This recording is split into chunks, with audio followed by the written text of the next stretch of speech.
Hey, ACC football fans, it's former Virginia Tech defensive lineman Luther Matty, 2013 All-ACC selection. You're listening to Basketball Conference, the ACC football podcast.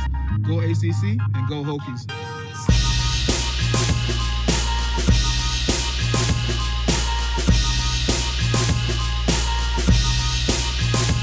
Ladies and gentlemen, boys and girls, welcome back. Basketball Conference, the ACC football podcast. It is time to preview the Stanford Cardinal. I am once again flying solo tonight on the season preview. But for the second year in a row, I'm doing this solo podcast with Ben Parker, Cardinal Sports Report. Time to talk about Stanford.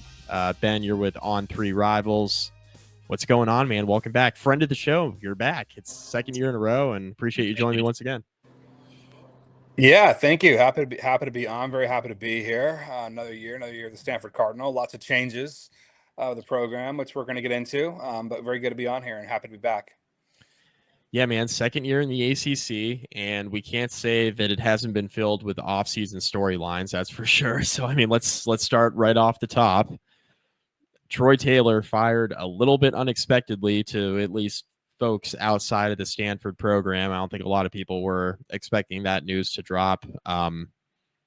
Obviously, when he was hired, I think a lot of people applauded Stanford for thinking outside the box in terms of replacing David Shaw. And I think the hire was met with, truthfully, a lot of applause around college football. I think a lot of people thought it was a pretty good move for Stanford. He's out the door for reasons outside of football, truthfully. The reporting wasn't great around it, and Stanford hired Andrew Luck as the GM. He was the one who made the decision. What's the offseason been like? It's been total upheaval, it feels like. Yeah, it's been very interesting. As you said, nobody saw the Troy Taylor departure coming.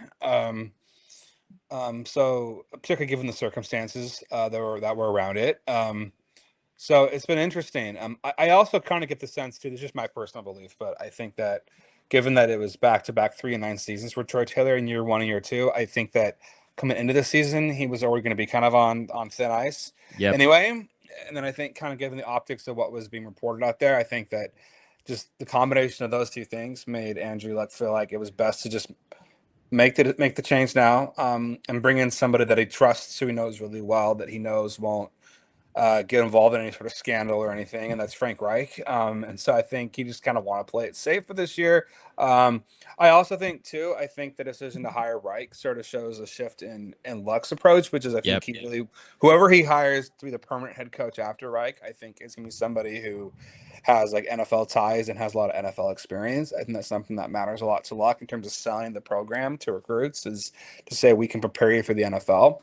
So I think kind of a combination of those things just kind of made him feel like it was the right to make the switch and to bring in Frank Reich for the season. So yeah, it's been interesting.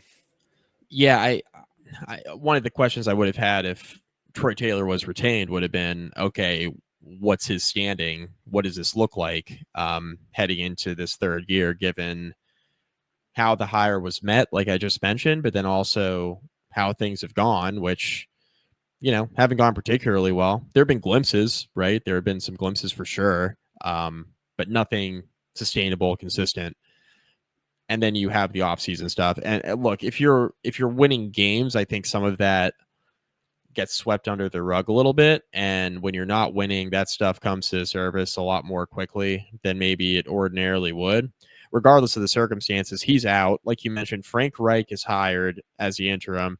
Doesn't seem like Frank Reich has any interest in doing this really for more than 1 year. Seems like he's almost doing Andrew Luck a little bit of a favor here. So I have kind of a 2-part question for you. You kind of started to answer it a little bit, but number one, Andrew Luck as GM seems like he's wielding a lot of power within the Stanford football program, kind of handed him the keys. I know around college football, the general manager position in this new revenue sharing era is being handled a couple different ways. Either you report to the head coach or the head coach reports to you, kind of like a traditional pro structure. It sounds like at Stanford, that's exactly what's happening. Luck made the decision to fire Troy Taylor, really, and then hires Frank Reich as the interim. So what is Luck going to be looking for? Sounds like a guy with pro ties, like you just mentioned. But what kind of traits do you think he'll be looking for in a future head coach, or is it kind of too early to tell? Yeah, I think just kind of from what he's kind of said a little bit on it, I think he's going to look for somebody that has an NFL background, somebody that has experience coaching at that level. Um, so I think that's something that really matters a lot to him. Something that matters a lot to Stanford in general is just kind of they take a lot of pride in all the guys they have sent to the NFL, the Richard Shermans, the Christian McCaffreys, those Yeah. guys. Yep. So I think that somebody that has cred in that department is somebody they're going to go with. So I don't have like any really specific names yet, but I think that I think just somebody with like NFL credentials that's been at that level, has experience, I think is what they're looking for. What he'll look for, yeah. Yeah, it's West Coast North Carolina. It feels like right now with what Carolina obviously is doing with Belichick, and I think when you make the Luck hire, it does make a lot of sense that he would probably want to pull from the pro waters. Um, how was the Luck hire met by fans? Like, I mean, obviously, Luck did what he did as the quarterback at Stanford. I think that obviously earns you a lot of goodwill within the football program, but to come in and pretty quickly have the type of power that he had to make a change at head coach, is that something the fan base was cool with or concerned about, given he hasn't obviously been in a role quite like this before? I mean, how'd the fan base feel about the hiring of Luck as GM and then ultimately pulling the trigger on Troy Taylor? Yeah, I think the fan base is behind Luck. He's a Cardinal legend. He's like one of the biggest Right. names, if not the biggest name. That's Yeah. kind of, you know what I mean. I think people think of like successful Stanford football, like Andrew Luck's kind of the guy. Yep. It's like him. It's like him and Christian McCaffrey, like kind of those two. And so I think there's a lot. I think people have a lot of faith in him. And I think the news was something that people were really excited about.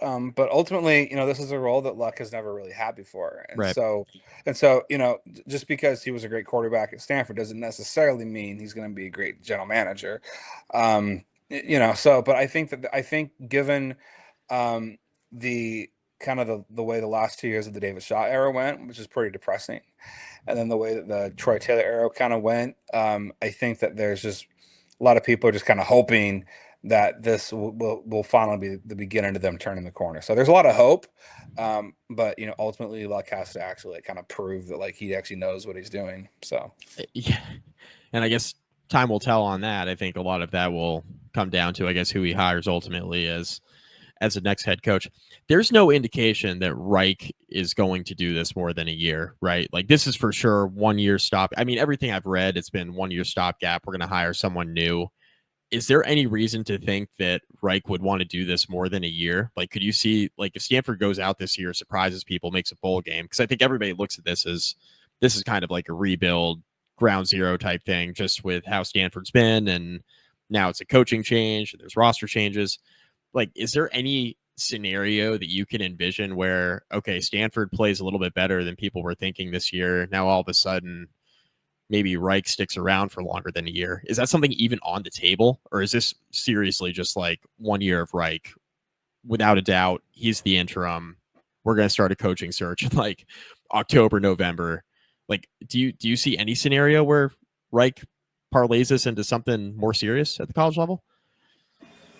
I think it's possible that I think nothing's ever set in stone in matters like this. So, I mean, I think if they were to have an amazing season, go 6-6, which for them would be amazing, like a Right, bowl right. season. Right. Yeah. I think like it's conceivable. The only thing is I would say is like he seems to have other interests and things back home that he wants to do. Yep. He's started a foundation called Not Today, which is about like preventing child sex trafficking and that kind of thing. And so he's very involved in that.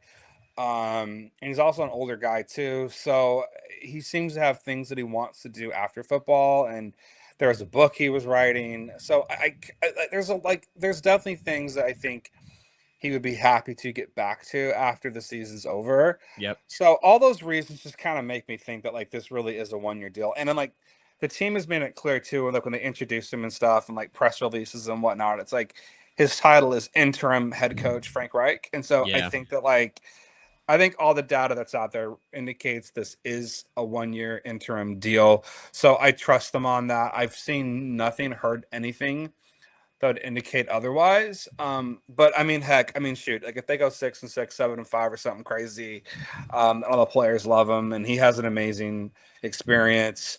And then if it's a situation too where like all he has to do is like coach the team and doesn't have any recruiting, like if this model works, like then sure, it's conceivable they make a change. But as of now, I see no reason to think it'll be more than a 1-year deal.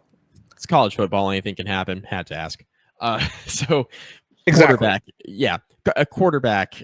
Ashton Daniels looked like he was going to be a long-term answer. Was pretty decent last year in spurts. He transfers out of the program. It was looking like kind of an open competition at quarterback. There was Elijah Brown, redshirt freshman, that I thought initially was going to be in the mix. Reports out there literally today, as we're recording here on August 12th, that Max Gilbranson has won the starting quarterback job. He's like a 6th-year senior, has played at Oregon State, obviously. What are you hearing on Gilbranson? Was it trending this direction? What should we expect if he does end up being the starter, which is kind of how it's looking like, at least going into week 0 against Hawaii? Yeah, so I haven't gotten independent. I have not gotten I've not gotten independent confirmation on the Gilbranson news. Actually, a source just got back to me. Actually, suffice it. Look, I guess I'm kind of sort of breaking news on the show. That was already broken. Source just got back to me that that's what they've heard. So I think it's safe to say, well, I kind of sort of broke news on your podcast. That's cool. Yeah, that is cool. Yeah, we like that. Yeah, kind of sort of. Regardless, news. I was at practice yesterday, and just kind of talking to people, and kind of the vibe was like it was turning towards Ben Gilbranson. So, yeah, I mean, it was just it seemed kind of obvious. He was taking more QB1 reps yesterday than Brown, which is usually an indication of kind of where things are going. I also think too, the other piece of it too is,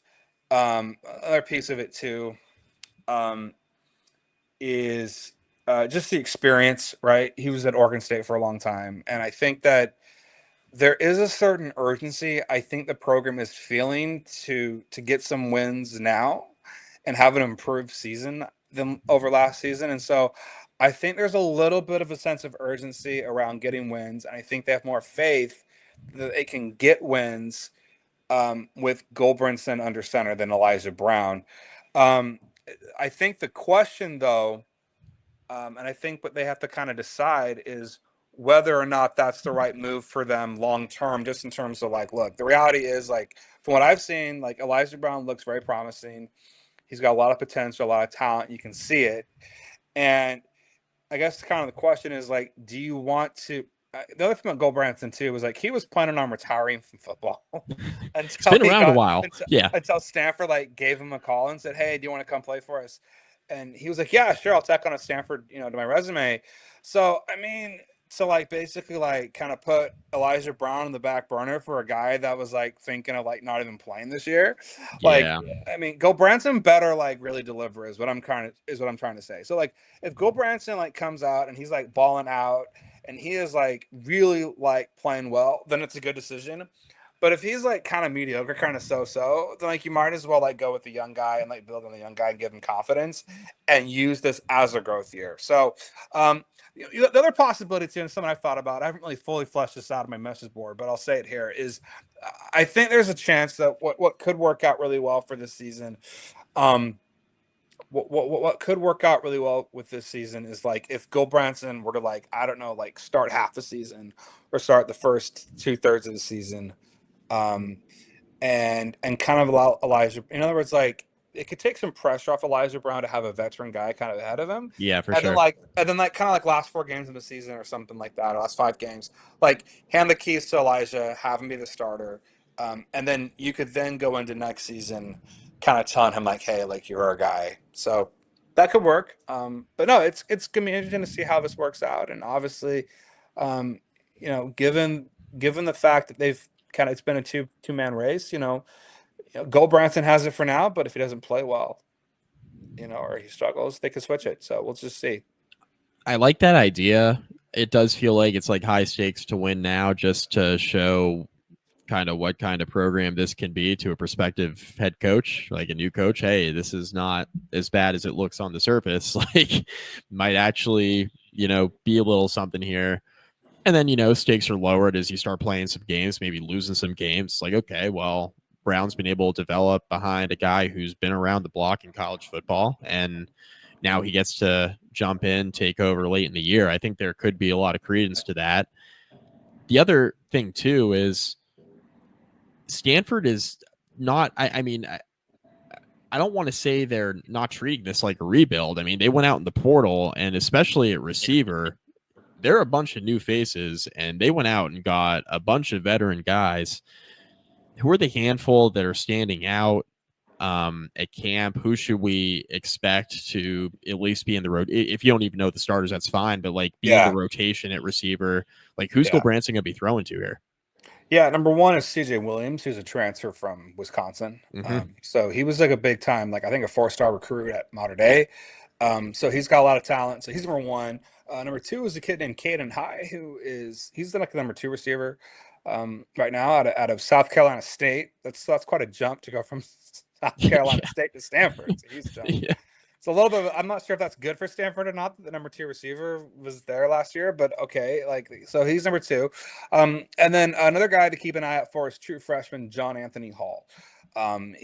He was out for part of camp, but he's back now, kind of getting back into the swing of things. So that's a third guy at the receiving position. And then tight end Sam Roush is a guy that he's going to be relying on a lot as a receiving target.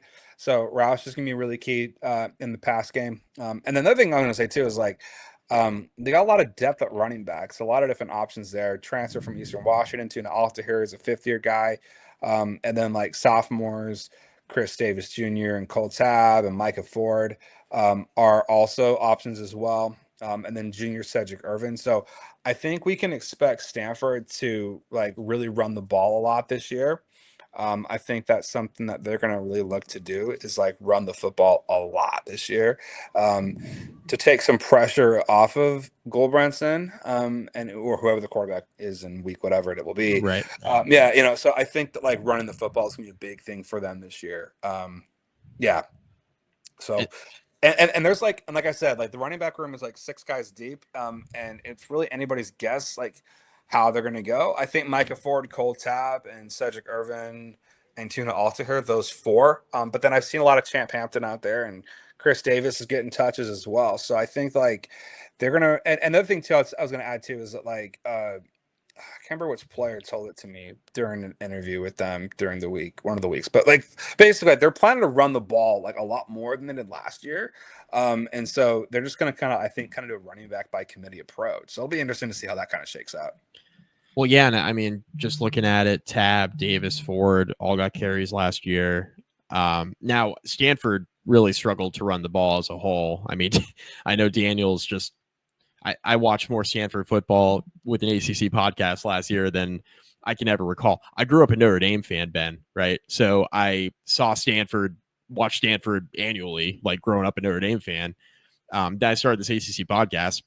Didn't really, outside of just seeing Notre Dame play Stanford every year, didn't watch a lot of Stanford football. Watched more Stanford football last year than I have in a really long time. It was pretty much Ashton Daniels or bust on the ground last year. I mean, the running backs, they're all returning, which is certainly a good thing. I think they really had to lean on Daniels probably more than they wanted to in the running game. I mean, how's the offensive line looking? Obviously, it's a different type of quarterback, right? Under center now. It's not the mobile type that Daniels was, right? So different kind of quarterback under center. How's the offensive line looking? How do you think the offense will look as a whole this year? I think it's fair to say it's going to look different, a little bit different schematically, just given who the quarterback's going to be. Yeah, offensive line. They're hoping it'll be better because a lot of guys are back. One of the key guys that they got out of the transfer, Nicky Prongos from UCLA. They're expecting him to come in and be a starter. Also, another guy named Nick Fadig from, I think it's how you pronounce his name, from Texas Tech, I believe he came from. So they brought some transfers in. And then, some returning guys like Fisher Anderson's a redshirt senior, redshirt junior. Yeah, he's fourth year at redshirt. So he's redshirt junior. So they're hoping he can kind of step in and be a starting tackle for them, or at least be in the rotation there. Also as a center. So, and then another guy, Khalil House, who they threw into the fire last year at tackle. As a starter, he's a sophomore now, so they're hoping that will so they're just kind of hoping the offensive line, like the combination of some transfers they brought in to bolster some key spots, coupled with a bunch of returning guys that did get some action last year, that they'll collectively be better. So I mean, I think ultimately for them, like if the last few years, like that's been their biggest problem on offense, is the offensive line. Like they've had decent. I mean, like Tanner McKee, their starting quarterback a couple years ago, is in the NFL, and according to reports, looking good in camp again with the Eagles. They've had good offensive weapons and skill position guys, but the offensive line has been trash. Right. So you know what I mean. So it's an example of you can have really good talented skill position players, but the offensive line isn't doing their job. There's not much you can do. So I think they're certainly hoping that unit will be better.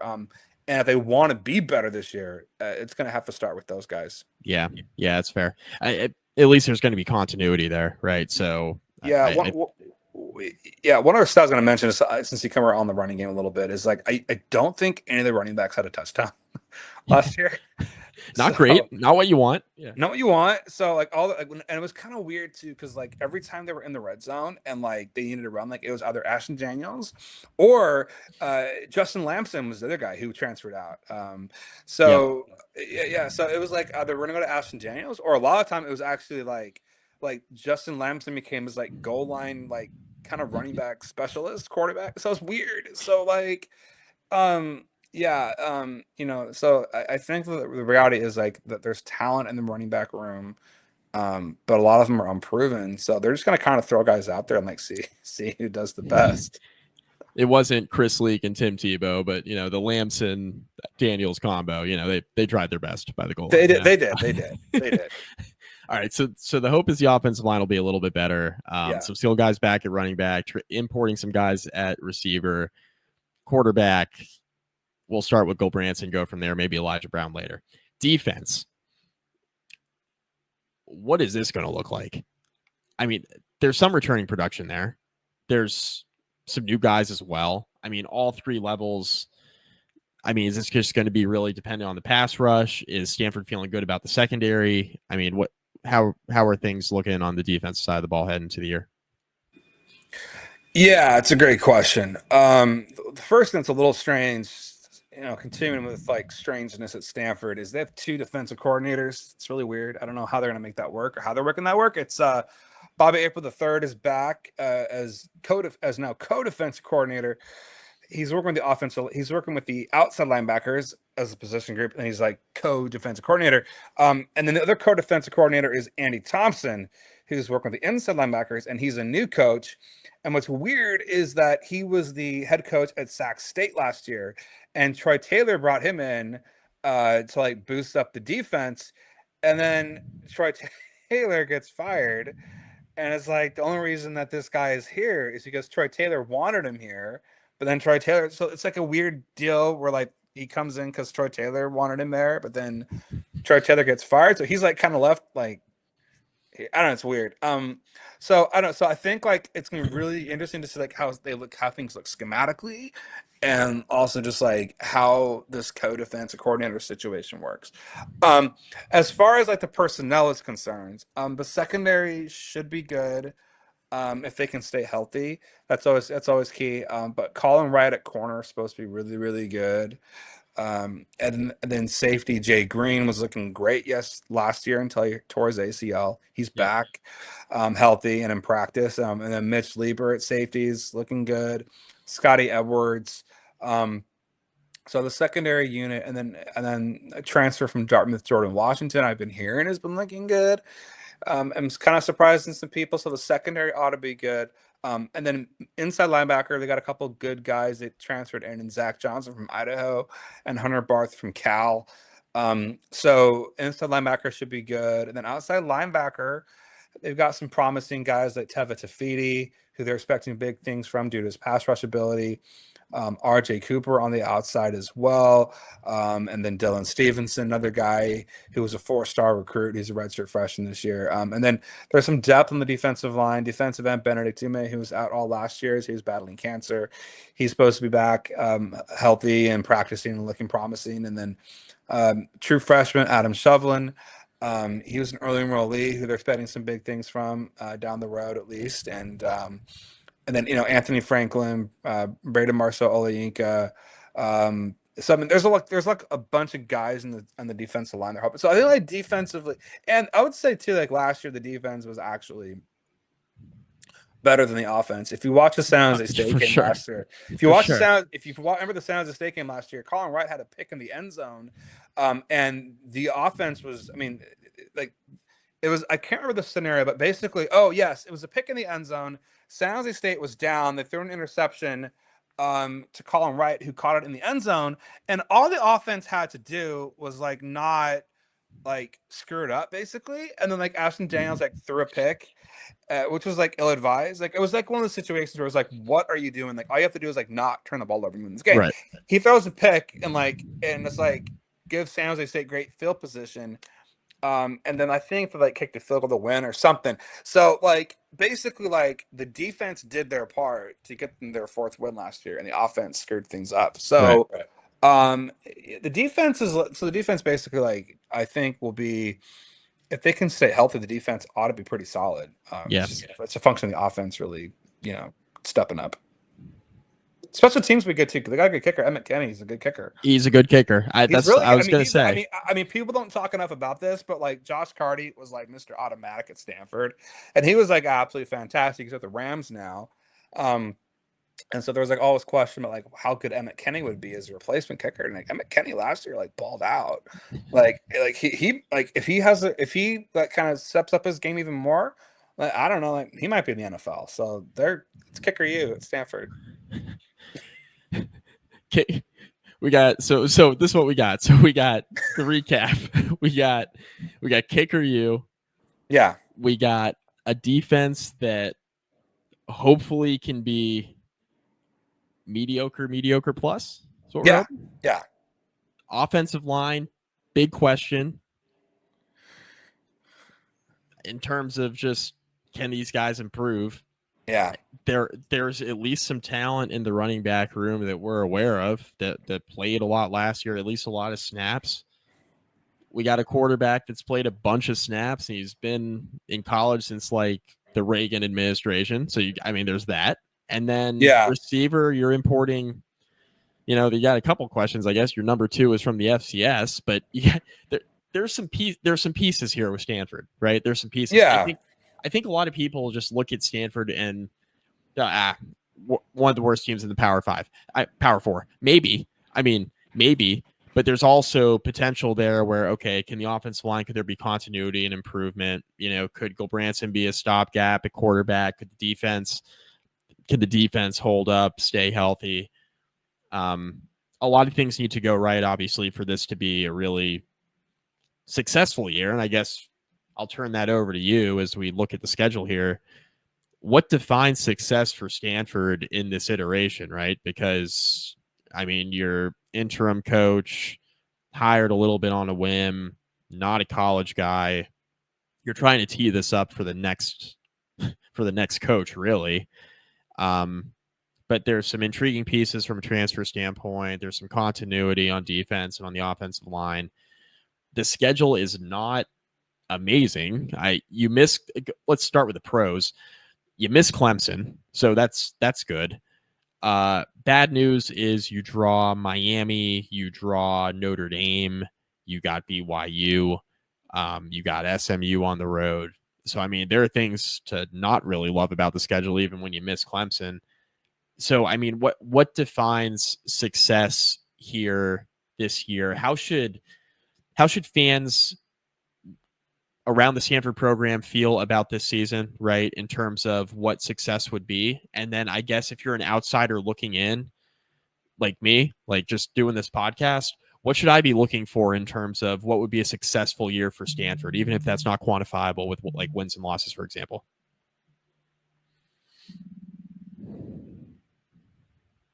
Sorry. There Sorry. you go. Yeah, I'm good. Yeah, I think for Stanford, I think kind of the minimum should be like a 4-8 season with a win over Cal. Like I think like Fair. that's the minimum. Like that should be the goal. Honestly, like they're not going to say that. Oh, our goal is to go for. No one says we want Yep. to go 4-8. No one says that. But like I think like if they could go 4-8 this year, just have one more win than last season, and have one of those wins be against their rival and bring the axe back to the farm, I think Stanford fans would take it.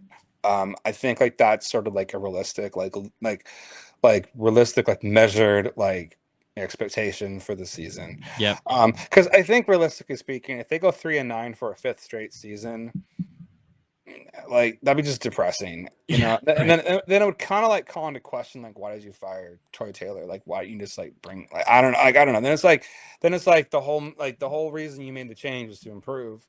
So you go 3-9 this year, or if you go like 2-10, like 1-11, God forbid, like one of those situations, then it's, then it's you know, so you know, then you're talking about like, okay, like you gotta blow the whole thing up, like clean house, get a new head coach, and like have him like bring in his own staff. So I think that like for them, in order to like, it's really what I'm trying to say is it's really important for them to like show that like there's some momentum they're building.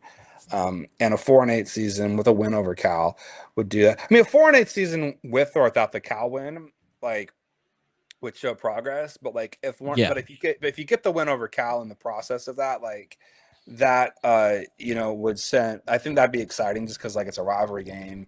You haven't Yeah. won a big game in a few years. People care about that. So I think that's kind of the hope. I mean, let's break down this schedule, see how realistic 4-8 is, because I could see that happening, right? Despite the schedule being tough. Games that I think Stanford could absolutely compete in and potentially win: Hawaii, BC, and UVA. I mean, there are some questions there. Boston College has a new quarterback. UVA has got Chandler Morris playing quarterback, who, speaking of guys who have been playing quarterback for 17 years in college, Tony Elliott's on the hot seat. The San Jose State game, I mean, we just talked about that a few minutes ago with how that went last year. I think that's a game that you can certainly compete in. Florida State, I mean, you get Florida State at home. I think that is that homecoming. Yeah, it's Maybe. homecoming. Yeah, It's I homecoming. mean, Yeah. Florida State's got to go across the country. Who knows what they're going to be? I think the Cal game, with all their upheaval, certainly a game that can be had. So, I mean, I just rattled off like 5 games right there. So can you win like 3 of them and then win one you're not supposed to? There's a handful of games. It's like, I don't know how they're, I mean, at BYU, really tough. At SMU, really tough. At Miami, obviously Notre Dame to close things out. All tough games. Then there's the Pitt, there's the Carolina type games. I mean, there's enough on here, even with the tough road ahead, where it's like, can you pick one off against like Pitt or UNC before you close out with Cal and Notre Dame? I think that's really going to be the determining factor. Can you get to 4? If you get to that second bye week, it's Hawaii bye week at BYU, Boston College at Virginia, San Jose State. Can you get to that second bye week with 3 wins? You know, because I mean, the second half of the season is really, really tough, but that gives you at least the opportunity to set up what you were just mentioning earlier, Ben, where it's like, can you get the 4th one against Cal? Then I think it's really, really on the table if you snag 3 in the first month. But a lot of big ifs, but it feels like the schedule just gets infinitely more difficult after that second bye week and first week of October.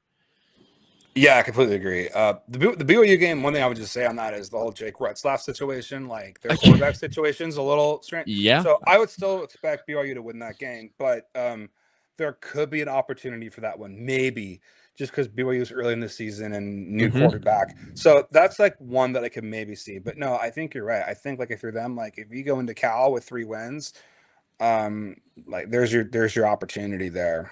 I think that's kind of the hope. I think the other thing too is like realistically speaking, if you're them, like you got to beat Hawaii. I know it's a road game, but they beat them last time on the road to open the Troy Taylor era. So like they should feel confident they could win that. And then San Jose State was right there for him. And San Jose State's key receiver Nick Nash has left for the NFL. Yeah, he's gone. Yep.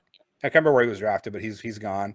So that helps. And that will be at Stanford this time. So like if I'm kind of looking at wins, it's kind of like Hawaii, San Jose State, Cal, and then pick one off. Pick one off. There you go. Right. Exactly. Pick one off. Because if they lose to San Jose State and they lose to Hawaii, like if they lose those games, then I don't know where a win's coming from. Yeah, I mean, I try to pick off the week 0 game that most people are going to be watching just because it's week 0 college football. Everybody's missed it so much. Exactly. I will almost certainly bet on the game. So I mean, I'll have that going for me. I'll be tuning in. There you go. Yeah, the BYU thing's interesting with Retzlaff. That's a really good point. Breaking in a new quarterback early in the year, you just never really know. If the wins don't come against Hawaii and San Jose State, to your point, I think that's where we're seeing, okay, this thing's bottoming out quick. Then I don't know. Yeah. I don't know where the win's going to come. Yeah. I think, looking at this, it feels like 3-9 again to me. I do think 4-8's on the table, but I think you got to win 3 of your first 5 to get to 4-8. Yeah. Because I mean, I look at that and then it's like anything can happen. I mean, Pitt's flying across the country. Like you got to travel to Carolina. Who knows what they're going to be, you know? You have Cal still on the schedule. So, I mean, I think it's workable if you win 3 of your first 5. But, I mean, you're probably going to be an underdog at Virginia. You're going to be an underdog against Boston College. Yeah, I mean, you got to pull a couple small upset, not monumental, but like a couple small upsets early, right. I think, you know, to get to the 4 wins. I think a fun scenario that could play out for Stanford fans is if Stanford beats Cal to get their 4th win, and Cal is having a pretty mediocre season. I think that pretty much seals Justin Wilcox's fate. So, I mean, that could be a little fun rivalry nugget. I mean, that would probably can him. So, yeah, that there's that for Stanford fans to hold on to, I guess. Yeah, except they don't have a permanent AD right now, so that could help him skate from the year. Right. So Cal's kind of a mess, but yeah, that'd be fun. Yeah, they're in. I'm previewing Cal tomorrow with Matt Moreno. Got him coming back on the pod, so that'll be interesting. Yeah, you can talk to him about that. Yeah. Yeah. So I'm going 3-9. Officially, how you feeling about this? What's your lean? I mean, I'm gonna say 4-8, and that's kind of where my head is. I think, I kind of think just kind of the good vibes around Luck and Reich and all that will give them some, you know. I think I'm gonna say Hawaii they get. I'm gonna say San Jose State they get. I'm gonna say Cal they get, and then I'm just gonna say they win one more. You know? Fair enough. Yeah, but like, I don't see beyond 4-8. Like, I don't see 5. I don't see 6. Like, I don't think there's gonna be some miraculous. Like, they're gonna, like if they go 4-8, like it's gonna be close. You know what I mean? So yeah, I agree. So I mean, I think 3 or 4 is what you're going with, but you're gonna say 3. I'll say 4. So if you start off losing ugly at Hawaii, I think I don't want to sound the alarms yet, but I'd be sounding some alarms. Yeah. No question. This is what I'm kind of saying too about going back to the Go Branson piece. Sure. Is like in some respects, like if you're gonna start him as your quarterback, great. But like you better win the Hawaii game if he's your starting quarterback, because the whole reason of this move, supposedly, I mean, assuming the reports, and I think they're correct, is that the whole reason you're going with him is you want a veteran guy because you want to win some games now. Mm-hmm. So if you don't win Hawaii with him, then you might as well just like ride the young guy and get experience for him, and then maybe look towards the next year. Yeah, I agree. Yeah, I agree. I think that's Some I'm certainly going to be keeping an eye on. Like if you're going with the six-year senior, that's a win now move. Totally. Get the young guy developed behind him, and try to win some games in the meantime. That's exactly what that move is. So Exactly. I am with you. Things could change quickly if that Hawaii game doesn't look very good. So I mean, we'll see. It'll be interesting. I'm excited for it. We're inside 2 weeks, so Yeah. we'll see. Ben, really appreciate it. Thanks for jumping on. Want to give you an opportunity, obviously, to plug where you're at, all your stuff, and all the Stanford content for the ACC fans out there.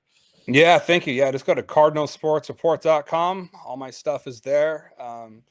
The Twitter handle, you can follow me at slamdunk406.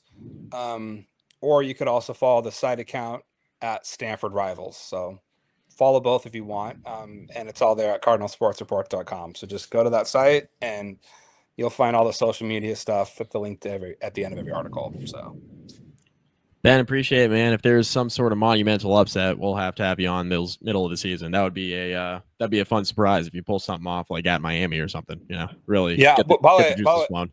Yeah, appreciate you, Mike. And I was going to say too, I'll be at the BYU game and I'll be at the Miami game. So we'll see.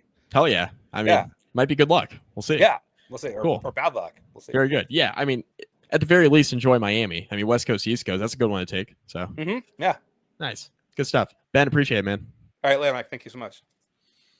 All right, we'll be back. That's Ben Parker. Thanks again for having him on. ACC previews roll on. We are a little over halfway through them, leading up, obviously, to week 0. The Stanford podcast will post in week 0 as we get things going early for the ACC. Stanford is, of course, the first week 0 game for the conference this year. They are the only team playing in week 0.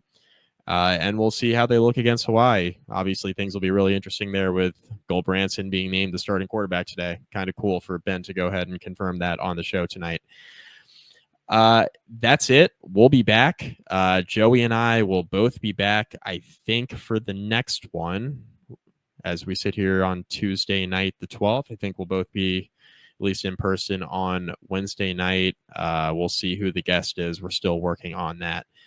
But more ACC previews to come. For Joey Weaver, for Mr. Ben Parker, thank you again to him for joining us. I'm Mike McDaniel. Go Cardinal and go ACC.